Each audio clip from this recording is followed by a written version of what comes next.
Hey friends, how are you? Hope you're well. I'm here today to do a review video for you of some Netgalley books. I'm finally hopefully getting back into the swing of reviewing Netgalley books for you as a video as well as doing written ones over on Goodreads, etc.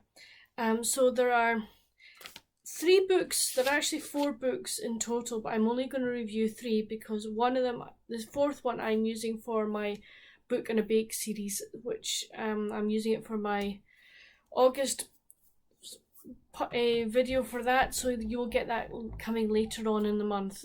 But for this video, there's going to be 3 books. If you're new to me doing my reviews, what I tend to do is do this like a little introduction, then you'll see a slide of the book cover with all the publication date, publishers, etc., and then I'll do the review, and the video will just go on like that. So I hope you enjoy this video, but let's get to the first book, shall we?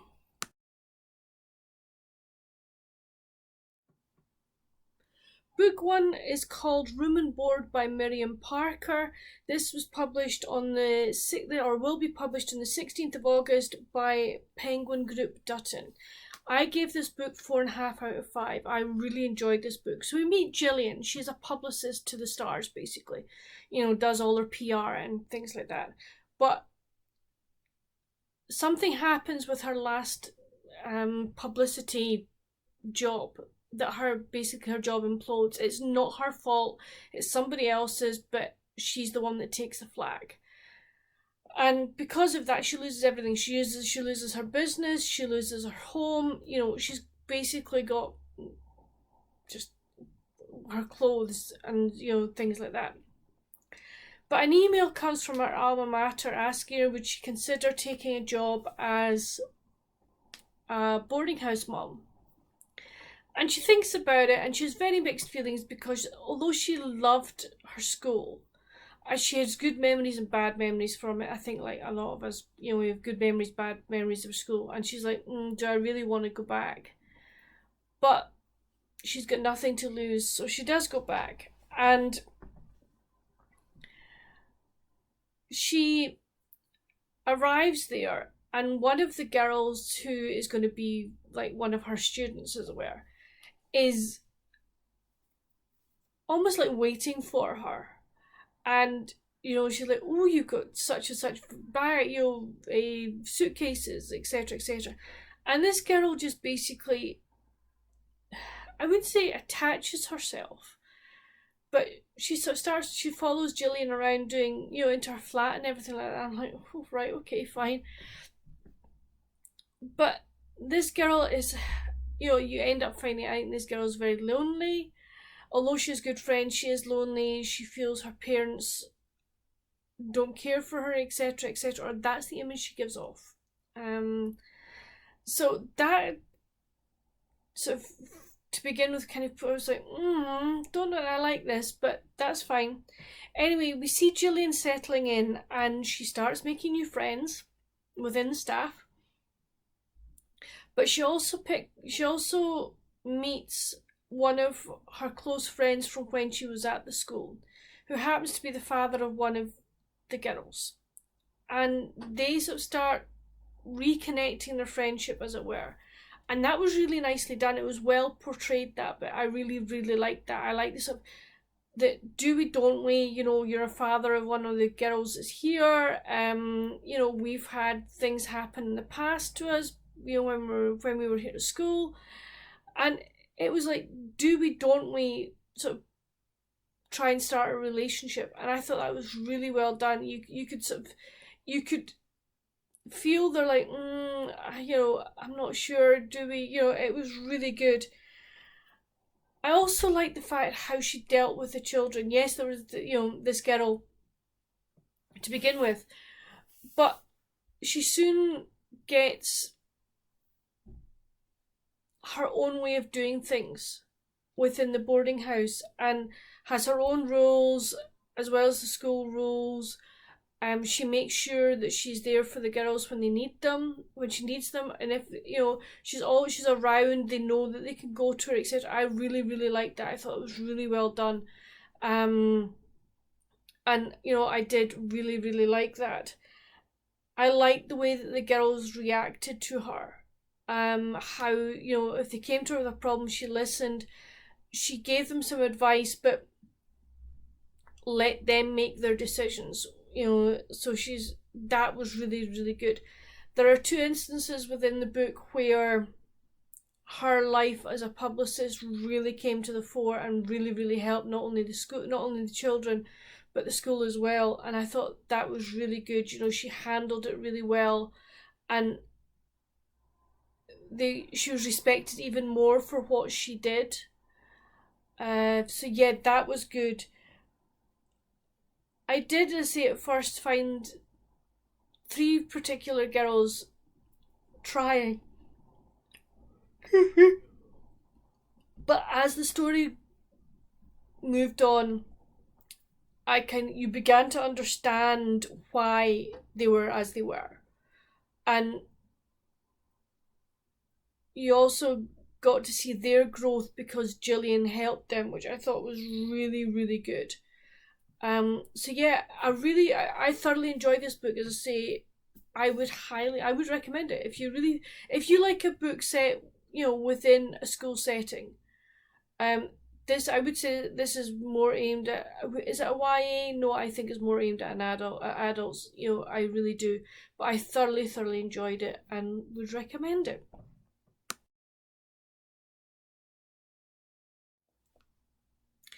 Book 2 is An Amish Marriage of Convenience by Rachel J. Good. This is published on the 23rd of August and it's published by Kensington Books. I gave this 3.5 out of 5. So this is book 4 in the Surprised by Love series. Now this is a series I love. And I would say you should really read the other books in the series before you read this one. There are things that are mentioned that have happened in previous books, so it's probably best that you read them first, as I say, before you read this one. So in this one we meet Stephen. Now Stephen has moved to Lancaster County with his children. He's a widow, to run his brother's business, which includes the stall at the market, because his brother wants to move closer to his fiancée and start his own sort of his own part of the business. So they're basically splitting the business in two, and you know, his brother will run one part of it and wherever he's going to be, and Stephen's going to run the side in Lancaster County. But the first day at the farmers market, Stephen does something that brings him to the attention of Nettie. Now Nettie is a very prickly character. She's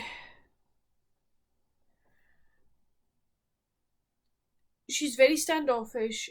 She doesn't smile. She's just really, I don't know how to describe her. She's unhappy. I think, you know, she is very unhappy. She's worried. And the more the story goes on, the more you get Nettie's backstory, so you understand why she is the way she is.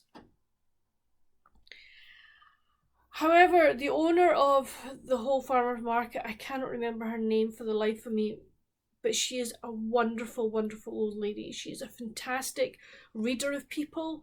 She sees the things that need done, not only within the market, but within the community as a whole. And she wants to help. She is a very wealthy lady and she wants to use her money for good. So she has this new project that she wants Stephen and Nettie to help her with, and this is a centre for the youth of the town, to try and stop them becoming gang members. And she thinks that Nettie and Stephen would be really good people to work at the centre and help her get off the ground, design what's going to happen within the programs that are going to be run, how the rooms are going to be used, etc. And they both agree. And this is a way for them to sort of get to know each other, and they begin to connect, and as they begin to learn more about each other's life story, they become closer. However, There are still things that Nettie is keeping from Stephen, and he's like, he's really not sure. But the main spanner in the works is his oldest daughter, Jolene, now.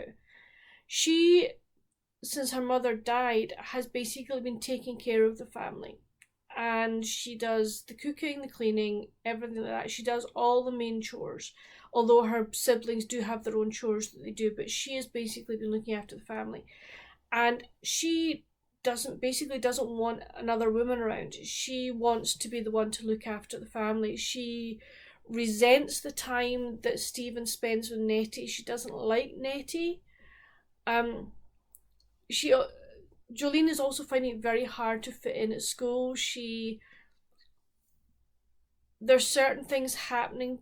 She has certain things happening to her that she doesn't understand. And she in some ways has become a bully to a couple of people, but all that is revealed throughout the story, and they reveal why. I actually felt sorry for Jolene, I have to say. I know that Amish children do a lot of chores, but in many ways I thought there was too much. Jolene had, taken on too much, and Stephen in many ways had allowed that to happen. That she was no longer, in some ways, a child. She had lost that part of her life, but she wasn't old enough to be kind of, shall we say, an adult.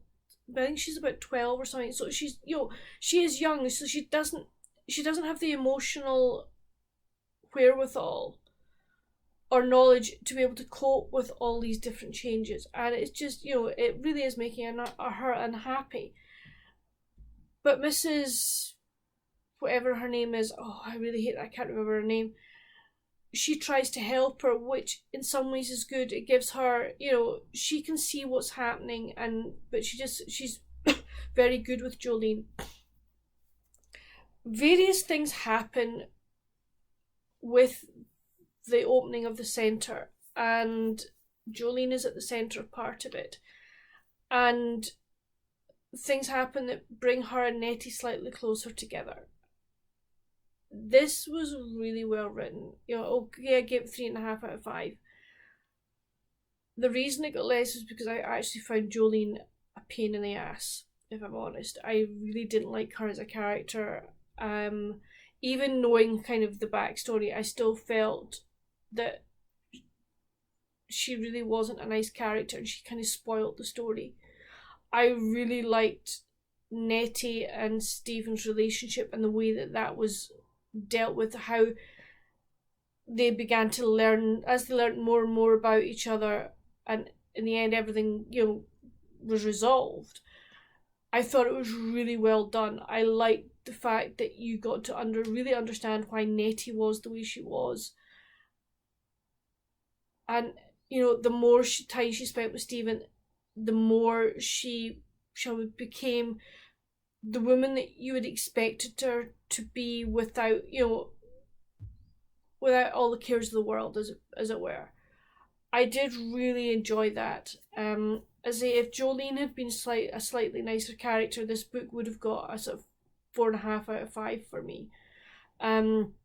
I love this series. It's a great series, and it's one that I would recommend, and I really do want to read the next one when it comes out, because I want to know what happens next and see who the next character is that's going to be developed. But yeah, so just because I didn't enjoy one character doesn't mean that I won't recommend the book. I will, because I did enjoy it apart from that. So if you like Amish books and like an Amish series, I would pick this one up. I really would.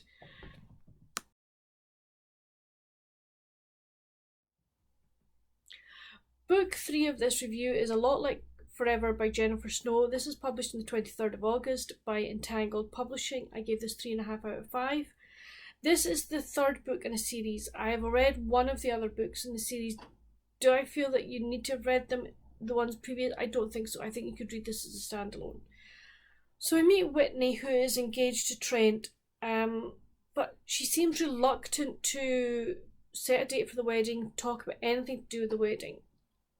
She just is like, no, we'll talk about it, discuss it later. Her mother is in an assisted living facility because she has the beginnings of Alzheimer's, and can no longer live with Trent and Whitney. So, but Whitney will not let Trent help her pay for the assisted living. She insists that she does it herself. Whitney, we discover at the beginning of the book, had a major accident, but she's come through her injuries, etc. Okay, but it has set off another condition. But she's not telling anybody about this condition. She is, no, they don't need to know. I can cope with it on my own. And she's sort of, the condition is kind of manifesting itself in certain symptoms, but she's pushing these aside. She's like, no, I'll deal with them later. She works as a publicist for the mayor for the town council, and she really pushes herself. And the mayor says to her, look, I'd like you to take on my son as your assistant. Get him to take some of the jobs off you, just so that you have more time for yourself. But Whitney sees this as, you're not doing your job well enough, so therefore, I want to replace you. And she works even harder, which make the symptoms of her condition even worse. But none of her friends or her partner see this. It's like she hides it so well. Meanwhile, we have Trent, who wants to expand his business.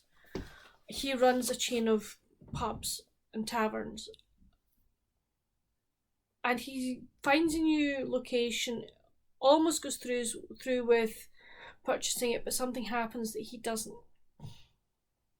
pulls out. And this causes friction between him and Whitney because of something he does with the money he would have used. So you have all of this going on, and I could understand why Whitney wanted to keep her condition a secret from her friends, sort of. But I still feel that, if she had told them at the very beginning, until something happens, they don't know until something happens, that it would have helped take a lot of pressure from her. It puts a lot of pressure with her not telling Trent. He knows that she is not telling him something, and she begins to try and push him away for various reasons. So that then puts an awful lot of strain on her relationship, on their relationship. There's also a side story of two of Trent's employees have things going on in their lives that he doesn't necessarily get himself totally involved in, but he does look out for them, which I thought was really, really nice.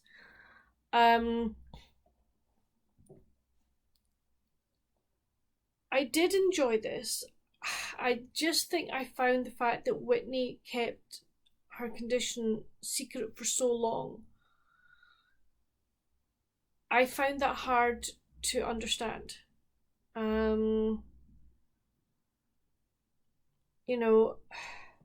This is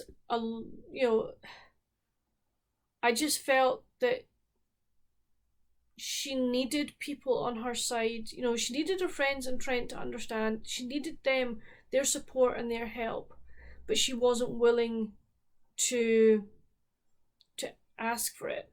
And I think if she had told them in the beginning and gone for the various other tests that she was supposed to go for, that things that happened later on in the book would not have happened. So I found that really, really weird. As somebody who lives with a chronic illness, all my friends know. All my friends, understand, why I can't do certain things. And you know, I really appreciate the support and help. I don't, so that kind of makes me not understand why she doesn't do it, if that makes sense. So yeah, as I say, 3.5 out of 5. I did enjoy it, but I just found that bit really strange. So that's it for this video. I hope you've enjoyed my reviews. Please let me know down in the comments, have you read it? Do you plan to read any of the books that I've talked about? I would really like to know, and if you do read them, I would love to chat to you down in the comments of what you thought of them. But until my next video, friends, stay safe and happy reading. Bye.